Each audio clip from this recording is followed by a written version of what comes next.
Assalamualaikum warahmatullahi wabarakatuh. Perkenalkan, saya Zarifah Levi dengan NIM 1121107771 kelas MA21A06. Sejarah Perbankan Syariah. Bank syariah pertama di Indonesia yaitu PT Bank Muamalat Indonesia atau BMI yang sesuai akta pendiriannya berdiri pada tanggal 1 November 1991. Sejak tanggal 1 Mei 1992, BMI resmi beroperasi dengan modal awal sebesar 106.126.382.000. Pada awal masa operasinya, keberadaan bank syariah belumlah memperoleh perhatian yang optimal dalam tatanan sektor perbankan nasional.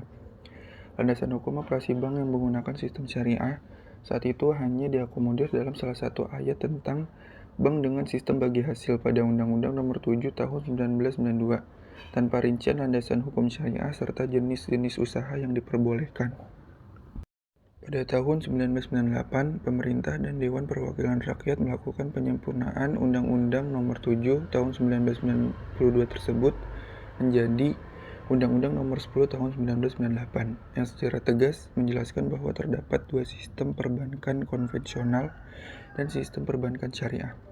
Peluang ini disambut hangat masyarakat perbankan yang ditandai dengan berdirinya beberapa bank Islam lain, yakni Bank IFI, Bank Syariah Mandiri, Bank Niaga, Bank BTN, Bank Mega, Bank BRI, Bank Bukopin, BPD Jabar, dan BPD Aceh, dan lain-lain.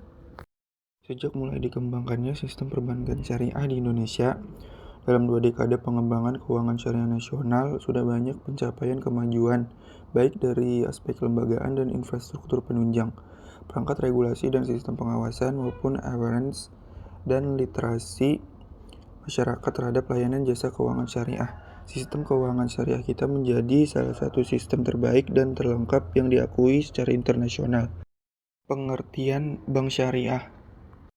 Bank syariah merupakan bank yang menjalankan kegiatan usaha berdasarkan prinsip syariah atau prinsip hukum Islam.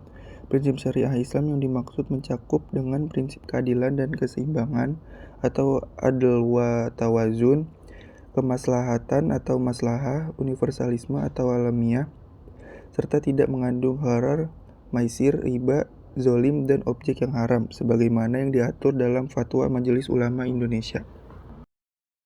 Perbedaan bank konvensional dengan bank syariah.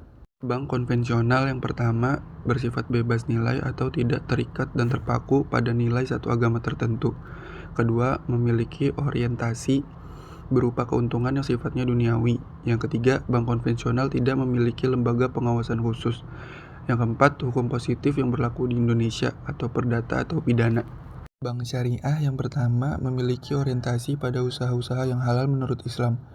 Yang kedua, memiliki lembaga yang bernama Dewan Pengawas Syariah atau DPS, berorientasi pada keuntungan dua hal, duniawi yang kemudian disebut sebagai profit dan keuntungan akhirat yang dinamai falah.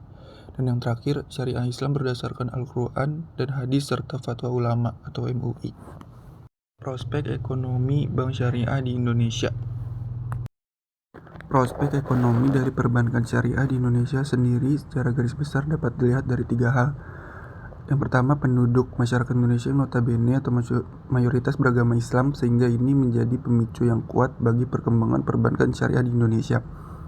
Kedua, sumber daya manusia atau SDM. Perbankan di tanah air juga tidak luput dari SDM yang mengelola perbankan tersebut. Banyak upaya untuk meningkatkan SDM khususnya dalam bidang hukum ekonomi syariah. Tentunya ini mempengaruhi produktivitas dan profesionalisme bank syariah itu sendiri. Yang ketiga, pemerintah. Keberadaan pemerintah dalam mendukung perkembangan ekonomi syariah khususnya dalam bidang perbankan cukup besar. Hal ini terbukti dengan dikeluarkannya Undang-Undang Nomor 21 Tahun 2008 tentang perbankan syariah sebagai upaya pemerintah dalam menguatkan kontribusi lembaga keuangan syariah dalam memperkokoh pembangunan nasional. Peran bank syariah bagi dunia internasional. Peran perbankan syariah sangat penting bagi perekonomian saat ini. Secara umum, fungsi perbankan syariah sama dengan perbankan konvensional, yaitu sebagai sektor keuangan perantara dan sektor real. Sektor perbankan berperan dalam stabilitas dan tingkat pertumbuhan uang beredar dalam perekonomian. Kemampuan perbankan dalam mengelola dana publik Bisnis yang sehat akan mendorong stabilitas sistem keuangan.